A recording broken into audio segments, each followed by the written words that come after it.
Coucou tout le monde, j'espère que vous allez bien. On se retrouve aujourd'hui pour une petite vidéo, petites astuces. Et donc, restez bien jusqu'à la fin car il y aura une petite surprise pour vous.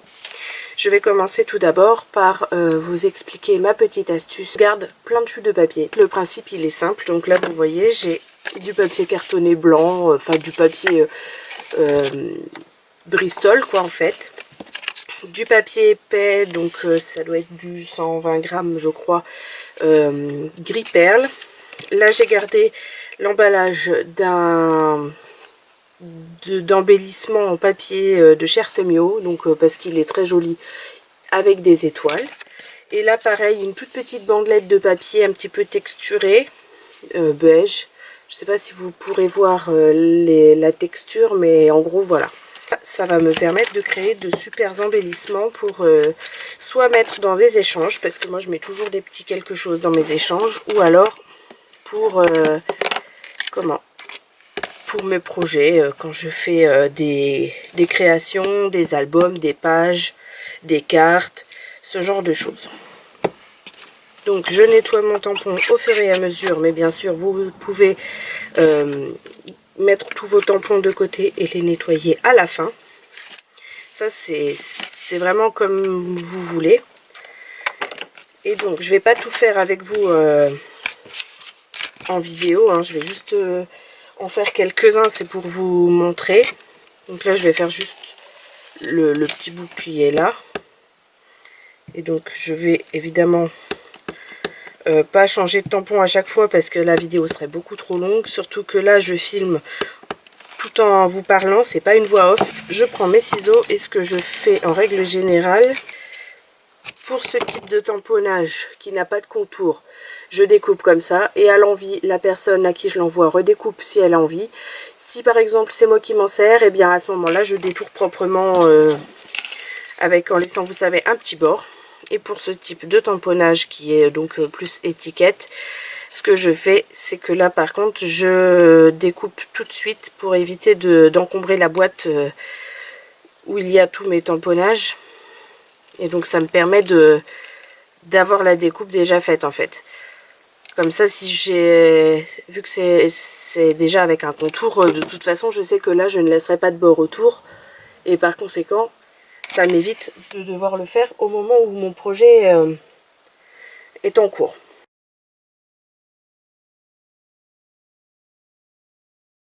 L'astuce numéro 2 consiste à utiliser donc ici une enveloppe que j'ai reçue, que j'ai ouverte en deux, et comme je trouve le papier un peu trop fin, vous voyez c'est quand même assez fin, ce que je vais faire c'est qu'en fait je vais prendre de la cartonnette, ou vous voyez comme ici j'ai gardé l'emballage d'un tampon, j'ai un côté blanc, un côté écrit, donc là comme c'est assez opaque je vais coller du côté où il y a l'écriture.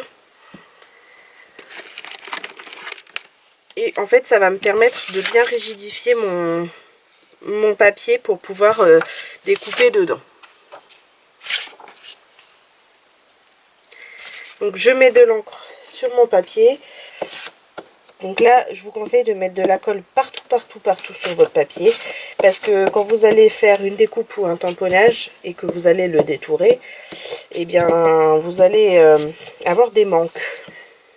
Et donc s'il y a des manques, en gros vous allez avoir le papier qui va se dédoubler en fait.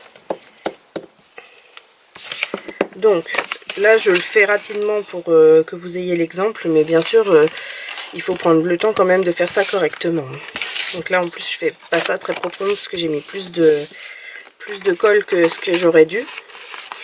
Et après vous laissez sécher et vous pouvez tamponner ou découper et ça vous fait un papier, une découpe rigide.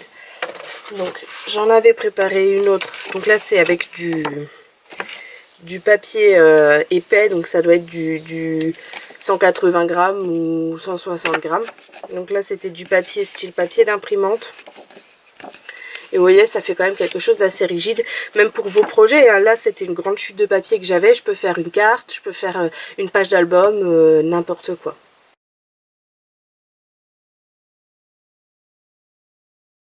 Pour l'astuce numéro 3, ça va être pour faire vos structures d'album ou pour des petits projets de type mini album. en fait c'est où trouver la cartonnette. Donc là c'est un dos d'une sorte de bloc en papier. Donc là vous avez pareil un dos de bloc en papier, vous voyez encore l'étiquette qui est restée, donc la côté face qui était et où il y avait l'écriture, je l'ai jeté à la poubelle et puis j'ai gardé seulement cette partie. Vous pouvez également trouver du carton pour faire vos couvertures. Donc dans certains packs de lait, il me semble que le magasin Aldi fait ça. Vous avez en fait vos six briques de lait et au milieu vous avez un carton pour maintenir le lait. Et donc vous pouvez garder ça. Moi je sais qu'à une période j'ai acheté du lait là-bas, donc je le gardais. Sinon il y en a aussi quand vous achetez des draps, des parures de draps. Je sais que vous avez un grand carton qui est directement à la forme de l'album en fait, et ça peut vous servir aussi de structure.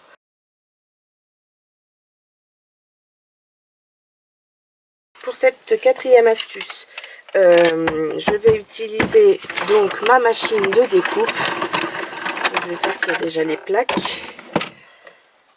Une boîte de mouchoirs vide, donc simple, hein, vous voyez, une boîte de mouchoirs, tout ce qu'il y a de plus basique.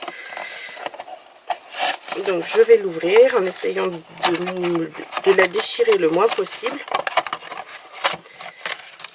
Hop. Ensuite je vais regarder le côté où il y a le raccord. Donc vous voyez il se trouve juste ici. Hop. Vous voyez c'est là où les deux morceaux de carton se rejoignent pour former une boîte. Je vais découper. Alors je vais essayer de le mettre dans le champ de la caméra. J'ai pas l'habitude de filmer et de parler en même temps. Donc j'ouvre la boîte et je vais utiliser en fait, donc là je vais découper un petit bout pour vous montrer. Donc j'essaye de découper aux endroits des plis, vu que de toute façon on ne pourra pas se servir là où c'est plié. Et je vais juste vous montrer un exemple pour pas que la vidéo dure trop longtemps. Donc je mets mes plaques de découpe. Ensuite, je positionne. Donc là, je vais essayer d'arracher. Du coup, vous voyez la partie cartonnée qui a été recollée pour fermer la boîte. Hop. Je positionne mon papier sur ma plaque. Et je vais prendre un die que je vais placer en fait pour pouvoir faire une découpe. Donc là, en forme de tag. Donc j'essaye de le mettre le plus droit possible par rapport à mon motif. Et je découpe. Donc je ressors. Je retire le die et voilà, on obtient un super tag qui même derrière n'est pas vilain. Vous pouvez même l'utiliser pour envoyer aux copines, ça fonctionne super bien.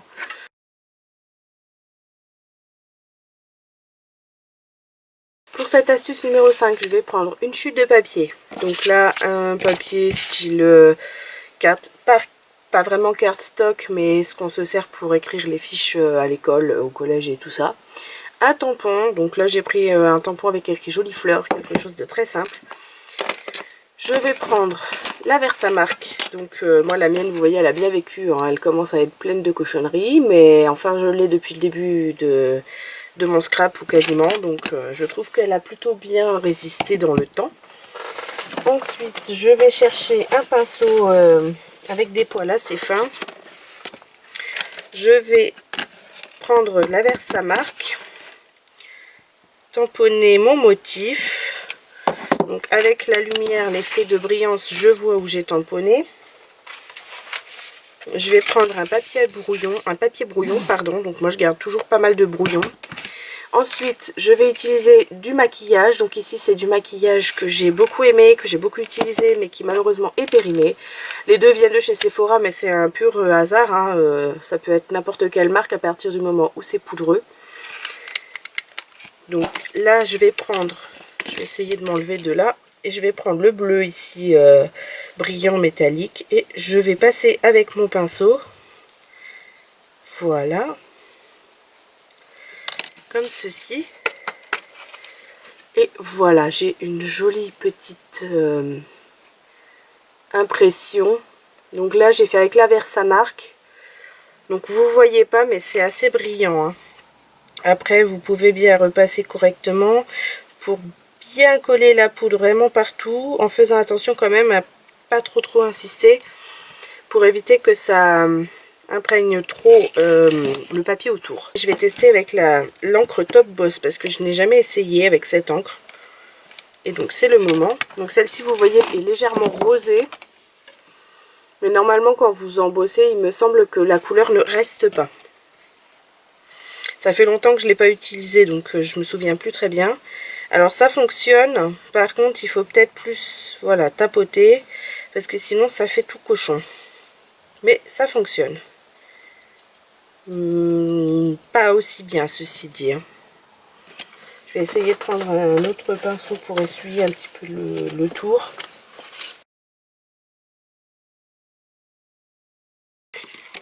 Donc voilà ce que ça donne de plus près. Donc vous voyez que c'est quand même un petit peu plus cochon. Je vous conseille donc plutôt la Versamark.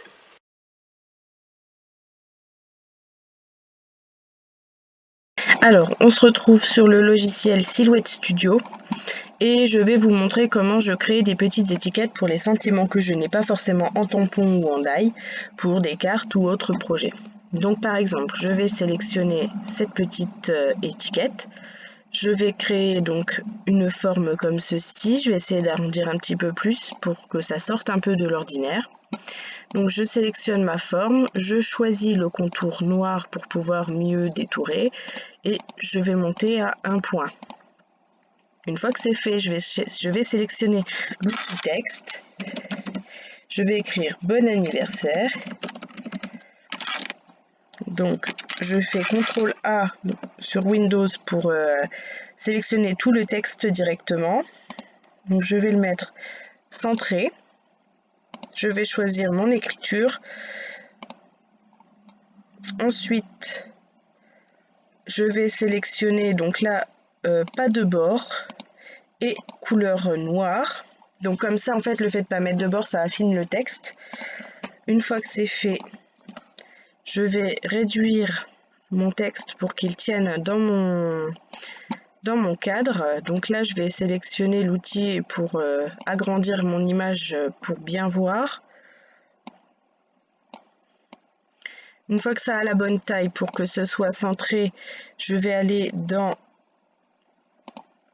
cet outil.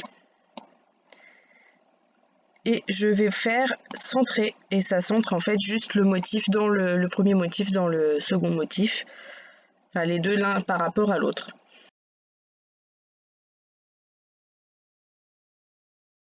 Pour cette 6e astuce, je vais vous montrer comment créer votre propre flacon spray à encre. Donc là, ça sera la couleur noire. Donc j'ai pris des cartouches d'encre noire pour stylo plume. Je trouve que c'est ce qui coûtait le moins cher pour l'utilité qu'on en a. Je vérifie juste parce que je crois que ce sont des cartouches que j'ai depuis extrêmement longtemps. Et du coup, elles commencent à être un petit peu sèches dedans, il me semble. Alors, je vais prendre un petit papier essuie-tout pour poser ça pour éviter de tacher mon bureau. Plus qu'il ne l'est déjà, évidemment. Je vais prendre ensuite l'outil qui me sert à marquer mes plis, qui est un espèce de crochet qui était dans un kit pour faire des bonnets et qui était pas terrible. Je vais percer ma petite cartouche. Je vais essayer de percer de l'autre côté pour que ça sorte. Alors évitez de mettre vos doigts comme moi sur le goulot parce que bien sûr ça tâche. Voilà, donc là les gouttes vont tomber toutes seules. Je sais pas si vous les verrez hein, parce qu'on est un petit peu loin. Surtout que noir sur noir, ça rend pas grand chose. Là, ça y est, je suis arrivée au bout, il n'y a plus d'encre. Donc je mets ça de suite à la poubelle avant de mettre plus d'encre partout. Donc, je referme mon flacon. J'en ai pas beaucoup hein, vu la quantité par rapport à la taille du flacon, mais je veux pas en mettre davantage parce que ça sert à rien, l'encre va sécher en fait. Et donc quand vous sprayez, voilà ce que ça donne. Voilà, c'est un spray que j'ai acheté en grande surface dans un kit de voyage où vous avez plusieurs flacons et vous avez des flacons spray. Vous pouvez aussi trouver ces flacons chez Sephora ou prendre les flacons Easink en verre qui sont prévus pour faire de l'encre en spray. J'espère que cette vidéo vous a plu. Je vous dis à très bientôt pour une nouvelle vidéo et en attendant je vais vous expliquer la surprise de la vidéo. Donc j'ai préparé une petite enveloppe laquelle je vais remplir avec pas mal de petites choses, en fait l'équivalent de 20 grammes que je vais préparer. Et en fait je tirerai au sort sous une vidéo, je ne vous dirai pas laquelle, je n'en ai pas la moindre idée. À vous de laisser des commentaires, je tirerai au sort parmi les commentaires un ou une gagnante qui remportera cette enveloppe et à qui j'enverrai. Donc il faudra me donner vos coordonnées évidemment sur l'adresse mail qui s'affiche en dessous dans la description. Et en fait à chaque prochaine vidéo j'essaierai de mettre des choses dans l'enveloppe et lorsqu'elle aura atteint 20 grammes je ferai un tirage. Et donc voilà, j'espère que ça vous plaît. J'ai vu cette idée sur la chaîne Bonheur Partagé Scrap. Et donc je trouve que c'est une super idée. Et j'avais envie moi aussi de vous la partager. Donc voilà, comme ça je vous mettrai soit des tamponnages, soit des belles chutes de papier, ou bien des découpes avec des die. Ou comme là vous voyez des tags, ce genre de choses pour le scrap. J'espère donc que ça vous fait plaisir et je vous dis à très bientôt dans une nouvelle vidéo.